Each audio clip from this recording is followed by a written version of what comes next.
A great trick to stop caring about fame and praise is to ask yourself, does it really matter? Is this important in the big picture? Fame in a world like this is worthless. The conclusion? Be honest and straightforward. Don't show off or pretend to be something you're not. Don't use fancy words to impress people. Don't try to win favor by flattering others. But at the same time, be open to correction. 7. Be open to correction. Being corrected is better than staying in ignorance. Changing your mind when you are wrong is not a weakness. It is a wise and noble act. If the facts show you are wrong, change your mind. But do not change just because of peer pressure. Do not change just to make others like you. When you change your mind, do it freely, because you made the choice. It is your action, your will, and your decision. With that in mind, cherish freedom, not just your own, but everyone's. 8. Cherish the freedom of everyone. Learn to accept the free speech of others. You cannot control what they say, but you can control how you react. Learn to hear things you don't like without becoming upset. Train yourself to listen carefully to others. Put yourself in their shoes. Try to understand their perspective. Respect the rights of all people as equal under the law. Marcus Aurelius learned from his brother that a great society should have equal laws for everyone, fair treatment for all people, rulers who respect their citizens' freedom. Above all, remember, power corrupts. Be aware of the cunning, selfishness, and cruelty that power can create. Even people from good families can become ruthless when given power. If you ever find yourself in a position of power, remember this. Check yourself. Don't become a tyrant. Don't let power change who you are. Fight to become the wise, virtuous person that philosophy is trying to make you. 14. Everything has happened before seen. A person sitting alone, devastated after a betrayal. They stare at their phone, shocked. Narrator, the universe is always changing, but nothing is truly new. Scene shifts, flashbacks of people from different time periods, an ancient Roman, a medieval knight, a 1950s businessman, all experiencing betrayal, failure, heartbreak. Narrator, whatever you're going through, someone else has faced it before. Your partner cheated? It has happened before. A friend betrayed you? It has happened before. You were passed over for a promotion? It has happened before. Scene. The person scrolls through old texts, feeling outraged, replaying the betrayal over and over in their mind. Narrator. Instead of wasting energy on shock and anger, ask yourself, is this where I want to end up? Flashback. Angry people from the past, screaming, breaking things, consumed by resentment. Then, they fade into nothingness. Narrator. Where are they now? Nowhere. Scene. The person takes a deep breath, deletes the messages, and shifts focus to something productive. Narrator. Don't let petty events control you. Keep a sense of proportion. Instead of fighting distractions, use them. Instead of complaining, take action. Instead of dwelling on the past, focus on what really matters. Scene. A warrior forging a weapon using raw materials. Narrator. Every experience, even pain, is raw material. Use it. Build yourself stronger. With that in mind, stay practical. 15. Stay practical and deal with what's in front of you. Scene. A person sitting at a desk, overwhelmed by distractions, phone notifications, emails, random thoughts. Narrator. Stop being aimless. Stop letting distractions control you. The person silences their phone, closes unnecessary tabs, and focuses on a single task. Narrator. If you want peace, do fewer things. but do them better. Scene: a sculptor carefully carving a statue, each movement deliberate. Narrator: do everything as if it were the last thing you will ever do. The person starts working with intense focus, no longer worrying about the past or future. Narrator: stop letting emotions override logic. Fear: fabricated. Worry: imagined. Distraction: a choice. Scene: a puppet being pulled by invisible strings, then suddenly cutting itself free. Narrator: you are not a puppet. You control your thoughts. You control your actions. Limit yourself to the present. Scene: a student struggling to learn, but through practice, improving day by day. Narrator: even the hardest lessons can be mastered with effort. Scene: a person pushing through a tough moment, whispering to themselves, "Why can't I endure this?" Narrator: you'll be embarrassed by the answer, because you can endure it. Scene: a person staring in the mirror, fixating on something they cannot change. Then they shift their focus to their inner strength. Narrator: don't waste time on things you cannot change. Don't chase the impossible. Scene: a warrior standing tall, embodying virtues, honesty, endurance, patience, sincerity. Narrator: instead, focus on what's in your control. Honesty, dignity, endurance, patience, courage. With that in mind.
You will stop masturbating after you know this. Stoicism. We have always heard that masturbation is something completely normal, but to what extent? How many times a day can you do it without being called addicted? And what if you can't stop? Let's answer these questions and talk about why you should stop today. This act may seem normal, but it hides a trap that affects your life. Before we begin, I want to apologize for the strong title, but I needed to get your attention on this serious issue. In today's world, this habit weakens and harms both young people and adults, making us lose willpower. In this video, you will understand what happens to the brain from both a scientific and philosophical perspective. Plus, we will see what Stoicism teaches us about this habit. Also, don't forget to subscribe to our channel and turn on notifications so you won't miss anything. History of masturbation. Let's start. Modern medicine clearly says that masturbation is completely normal, not just for humans, but also for animals like dogs and other mammals. But people didn't always think this way. In the past, masturbation was seen as something bad, especially for men. It was believed that wasting semen was wrong because it stopped reproduction. For women, people thought that masturbation would make them less interested in men since they could find pleasure on their own. On top of this, some believed that masturbation could cause diseases, so it was strongly discouraged. Now, let's come back to the present. What do we really know about masturbation, especially for men who have trouble sleeping? The problem, studies by the French Institute of Health and Medical Research show that after orgasm, the male brain turns off sexual desire. The cerebral cortex, which controls thinking, goes into rest mode once a man finishes. This is why men often fall asleep after sex. So, what's the problem? It seems like a benefit, right? Well, hidden within this benefit is a trap. If you watch this channel often, you'll know what I'm talking about. Dopamine. The hidden trap masturbation releases dopamine in the brain. Dopamine is the feel-good hormone that helps us relax, reduce stress, and feel rewarded. But this dopamine release is so powerful that some people get addicted. The Diagnostic and Statistical Manual of Mental Disorders (DSM) has even classified hypersexuality disorder under obsessive-compulsive disorders. This means excessive masturbation can turn into an addiction, leading to mental and family problems. Many people lose control, becoming slaves to their own habits. They may start looking for pleasure in dangerous ways, like visiting prostitutes, having multiple partners, or watching too much pornography. A brain that is overloaded with dopamine will always want more. And that's where the real danger begins. Addiction. Our brain adjusts to the release of dopamine. It starts to crave more and more, seeking the same pleasure it felt the first time. Eventually, your brain keeps asking for more dopamine to get that same feeling. This need can get out of hand.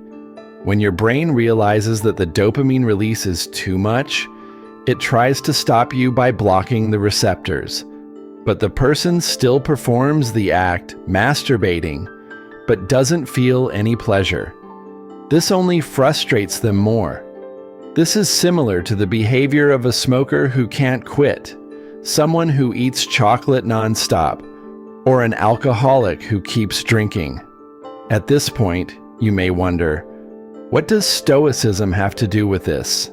Stoicism, Seneca, Marcus Aurelius, and Epictetus, masters of self-control and wisdom, looked at pleasure and lust from a unique viewpoint.